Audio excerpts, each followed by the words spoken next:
Well, good morning, everybody. Excuse me. My eye is very sore. I'm not sure what I've done to it, whether I've got an infection on it or not. I do not know.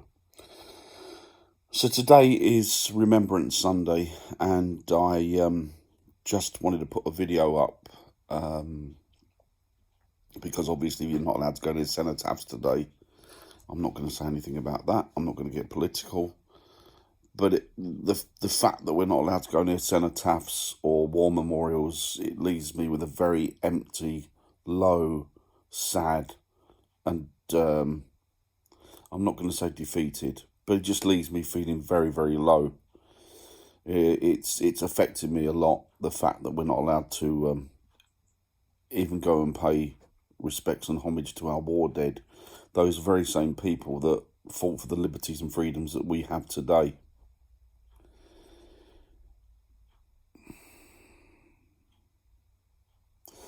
I don't know what the future holds. Nobody does. But I do know what the past has given us. And the past has given us the freedoms to make our own choices, to live life as we choose within the framework of society, and to step away from the fear of outside forces.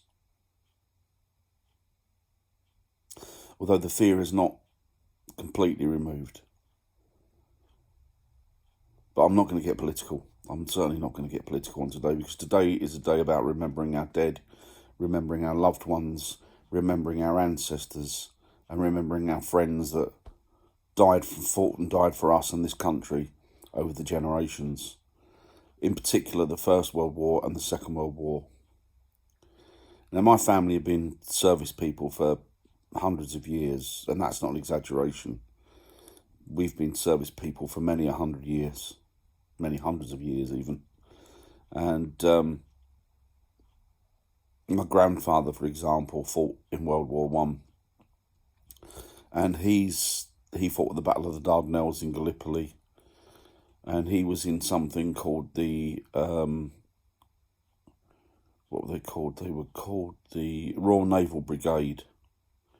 So I think they were like a forerunner to the SBS. They were certainly an elite force within the Royal Navy at the time.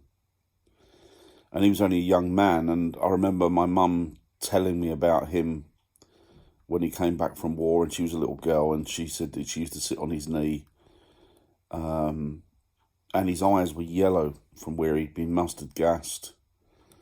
He'd had several wounds on his body. One in particular, my mum was saying it went across his face, it was a scar, and she seems to think it was where he got bayoneted. And he also suffered with TB and malaria, because he travelled the world and he fought in various campaigns. And when he got home, he eventually died, even though it was years later. He eventually died as a result of his wounds. And so I often think of him at this time of year, and I often think of all the other family members that I have that laid down their lives for the defence of this country. In fact, if you go to Dorset, particularly Portland, you will see the cenotaph in Portland has many, many names of my family on it that died in both the First and the Second World War. And still, in that wing of my family, there are still people serving up until today. It saddens me to think that we can't go to honour them for whatever reason. And it makes me angry. Very, very angry. Now, I'm not going to get into the politics of things. I'm really not. That's for you to make your own minds up on. But to say I'm pissed off is putting it mildly.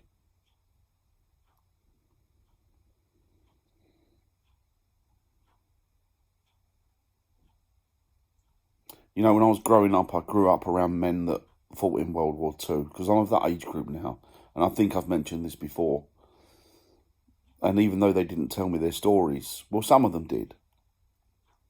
My mum and dad used to relay the stories to me of the violence that they saw and the hell that they went through.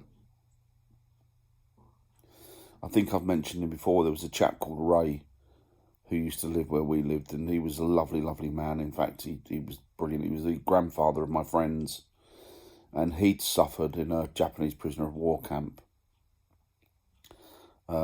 He'd spent a few years as a prisoner of war under the Imperial Japanese, and anybody that knows anything about history knows that that certainly wasn't no cakewalk. That wasn't a walk in the park on a Sunday. And the bottom of his feet were completely scarred from where cigarettes had been put out on his feet when he was a prisoner. Now, I know these aren't nice stories, particularly pretty or beautiful or pleasant, but war isn't, is it? And I just want people to remember the sacrifices that these men and women gave, and remember the anguish and the nightmare that they went through to give us our freedom. I also had a friend, I've told you before, I think, who was dropped at Arnhem. Both he and his brother were paratroopers, and they were dropped at Arnhem. And he was quite badly injured.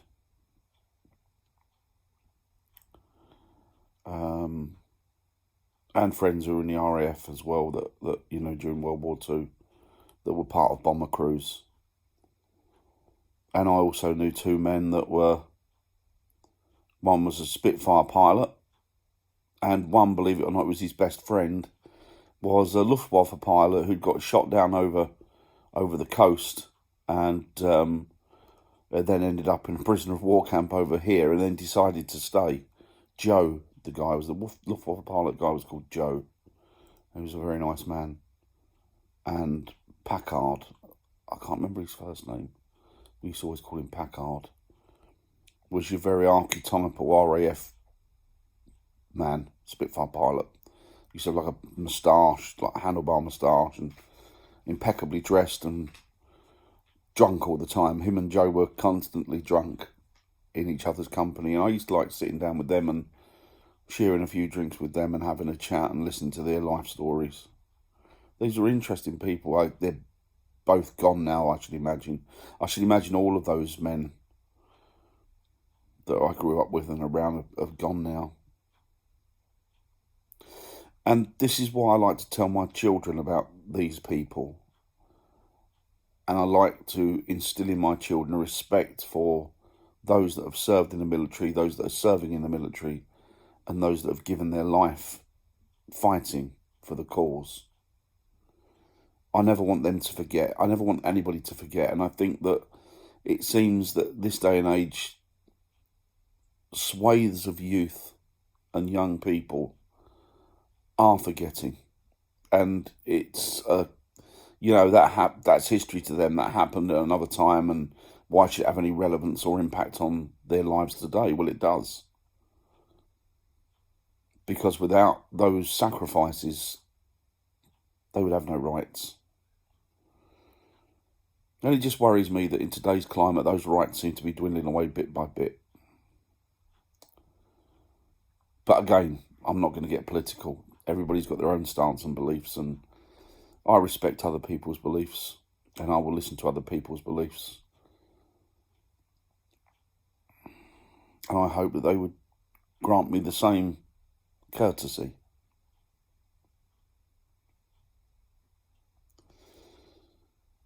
So I've been here for a while now this morning, pondering and thinking things through, and just, if truth be told, feeling very, very sad and very, very down. You know, I don't want people to forget. I think if we forget those people and we forget everything that they've done for us, then we're in danger of losing ourselves. Now, I'm sorry, this is a very morbid, probably depressing video. There will be happier ones to come, but it's just, I always feel like this on Armistice Day, and I always feel like this when I think about those that gave up everything for us. And all I can say is thank you, and God bless them. And God bless those that have fought. God bless those that are fighting. God bless those that have died. God bless those that have been injured. God bless them all. Thank you. Bye.